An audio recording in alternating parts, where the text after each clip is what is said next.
4, 5 తేదీల్లో Visakha railway new కాలనీలో గల రైల్వే ఇండోర్ స్టేడియంలో రాష్ట్ర స్థాయి కిక్ బాక్సింగ్ టోర్నమెంట్ పోటీలు నిర్వహిస్తున్నట్లు చీఫ్ ఆర్గనైజర్ సిహెచ్ ప్రసాదరావు మరియు టోర్నమెంట్ ఆర్గనైజర్ సిహెచ్ ప్రశాంత్ ఈ సందర్భంగా తెలిపారు. అలాగే కిక్ బాక్సింగ్ జిల్లా సెక్రటరీ సంతోష్ మరియు ఆర్గనైజింగ్ సెక్రటరీ నరేష్ ఆధ్వర్యంలో టోర్నమెంట్ కరపత్రాన్ని ఆవిష్కరించడం జరిగింది.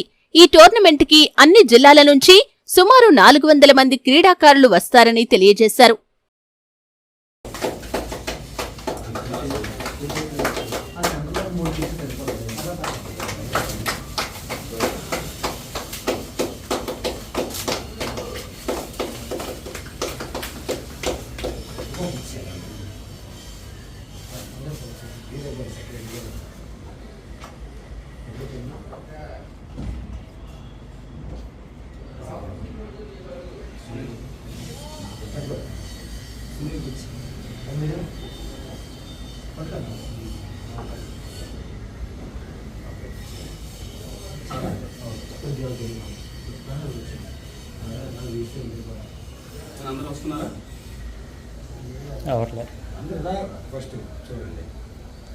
రావట్లేదు.